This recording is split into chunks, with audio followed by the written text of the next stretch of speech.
ಬಾಗಲಕೋಟೆ ಕಬ್ಬು ಬೆಳೆಗಾರರ ಜೊತೆಗೆ ಡಿಸಿ ಮಾತುಕತೆಯನ್ನ ನಡೆಸಿದ್ದಾರೆ. ಒಂದು ಸಭೆಯನ್ನು ಕೂಡ ಕರೆದಿದ್ದು ಅವರೆಲ್ಲರನ್ನು ಕೂಡ ಮನವೊಲಿಸುವ ಪ್ರಯತ್ನ ಆಗಿದೆ. ಮುಧೋಳದಲ್ಲಿ ಕಬ್ಬು ಬೆಳೆಗಾರರು ಬಿಗಿಪಟ್ಟಣ ಹಿಡಿದು ತಮ್ಮ ಹೋರಾಟವನ್ನ ಮುಂದುವರೆಸಿದ್ದಾರೆ. ರೈತರ ಪ್ರತಿಭಟನೆಯ ಬೆನ್ನಲ್ಲೇ ಜಿಲ್ಲಾಧಿಕಾರಿ ಸಂಗಪ್ಪ ಅವರು ಸಭೆಯನ್ನು ಕೂಡ ಕರೆದಿದ್ದು ಸಕ್ಕರೆ ಕಾರ್ಖಾನೆ ಮಾಲೀಕರ ಜೊತೆ ಸಭೆ ನಡೆಸಿದ್ದಾರೆ. ಡಿಸಿ ಜಿಲ್ಲೆಯ 13 ಸಕ್ಕರೆ ಕಾರ್ಖಾನೆ ಮಾಲೀಕರ ಜೊತೆಗೂ ಕೂಡ ಸಭೆಯಲ್ಲಿ ಚರ್ಚೆಯಾಗಿದೆ.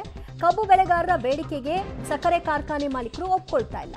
ರೈತರ ಬೇಡಿಕೆಯಂತೆ 3,500 ನೀಡಲು ಅವರು ಒಪ್ಕೊಳ್ತಾ ಇಲ್ಲ. ರಿಕವರಿ ಆಧಾರದ ದರದ ಮೇಲೆ ನಾವು ಕೊಡ್ತೀವಿ ಅನ್ನೋದು ಕಾರ್ಖಾನೆ ಮಾಲೀಕರ ಪಟ್ಟಾಗಿದೆ. ಮುಖ್ಯಮಂತ್ರಿಗಳೇ ಮ್ಯಾರಥಾನ್ ಸಭೆ ನಡೆಸಿದ್ರು ಕೂಡ ಕಾರ್ಖಾನೆ ಮಾಲೀಕರು 50 ರೂಪಾಯಿಗೆ ಹಗ್ಗ ಜಗ್ಗಾಟ ನಡೆಸ್ಬಿಟ್ರು.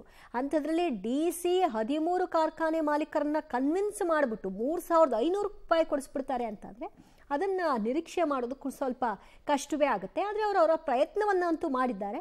ಪ್ರಯತ್ನದಲ್ಲಿ ಎರಡೂ ಕಡೆ ಹಗ್ಗ ಜಗ್ಗಾಟ ಮುಂದುವರೆದಿದೆ. ಮತ್ತಷ್ಟು ಮಾಹಿತಿ ಪಡೆಯೋಣ ನಮ್ಮ ಪ್ರತಿನಿಧಿ ರವಿ ಹಳ್ಳೂರಿಂದ. ರವಿ, ಡಿಸಿ ಸಭೆಯಲ್ಲಿ ಫೈನಲ್ ಆಗಿ ಹೊರಬಿದ್ದಂತಹ ಇನ್ಪುಟ್ ಏನು? ದಿವ್ಯಜ್ಯೋತಿ, ಏನು ನಿನ್ನೆ ಮುಧೋಳದಲ್ಲಿ ರೈತರು ಹೋರಾಟವನ್ನ ಮಾಡ್ತಾ ಇದ್ರು. ರೈತರ ಹೋರಾಟದ ಬೇಡಿಕೆ ಏನಾಗಿತ್ತು ಅಂತಂದ್ರೆ ಸರ್ಕಾರ ನಿಗದಿ ಮಾಡಿರ್ತಕ್ಕಂತ ರಿಕವರಿ ಆಧಾರದ ದರ ನಿಗದಿ ಏನಿದೆ ಅದನ್ನ ನಾವು ಯಾವುದೇ ಕಾರಣಕ್ಕೂ ಒಪ್ಪಲ್ಲ. ನಾವು ಕೇಳಿರ್ತಕ್ಕಂಥದ್ದು ಪ್ರತಿ ಟನ್ಗೆ 3,500 ಘೋಷಣೆ ಆಗಲೇಬೇಕು ಅನ್ನುವಂತ ಪಟ್ಟನ್ನ ಹಿಡಿದು ರೈತರು ನಿನ್ನೆ ತಡರಾತ್ರಿವರೆಗೂ ಧರಣಿಯನ್ನ ಮಾಡಿದ್ರು.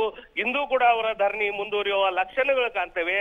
ಅದರ ಬೆನ್ನಲ್ಲೇ ಎಚ್ಚೆತ್ತುಕೊಂಡಿರ್ತಕ್ಕಂಥ ಜಿಲ್ಲಾಡಳಿತ ಈಗಾಗಲೇ ಡಿಸಿ ಕಚೇರಿಯಲ್ಲಿ ಸುಮಾರು ಜಿಲ್ಲೆಯ 13 ಸಕ್ಕರೆ ಕಾರ್ಖಾನೆ ಮಾಲೀಕರ ಸಭೆಯನ್ನ ಕರೆದಿತ್ತು. ಆ ಸಭೆಯಲ್ಲಿ ಮಾಜಿ ಸಚಿವ ಎಸ್.ಆರ್. ಪಾಟೀಲ್ ಹಾಗೂ ಮಾಜಿ ಸಚಿವರಾಗಿರ್ತಕ್ಕಂಥ ಮುರುಗೇಶ್ ನಿರಾಣಿ ಅವರ ಸಹೋದರ ಸಂಗಮೇಶ್ ನಿರಾಣಿ ಸೇರಿದಂತೆ ಅನೇಕ ಫ್ಯಾಕ್ಟರಿ ಮಾಲೀಕರು ಅಲ್ಲಿ ಬಂದು ಸಭೆಯಲ್ಲಿ ಹಾಜರಾಗಿದ್ರು. ಸಭೆಯ ನಂತರ ಅವ್ರು ಹೇಳಿರ್ತಕ್ಕಂಥದ್ದು ಒಂದೇ ಉತ್ತರ, ನಾವು ಸರ್ಕಾರದ ಏನು ನಿಗದಿ ಮಾಡಿದೆ ಆ ದರವನ್ನ ಕೊಡ್ಲಿಕ್ಕೆ ನಮ್ಮ ಸಂಪೂರ್ಣ ಒಪ್ಪಿಗೆ ಇದೆ.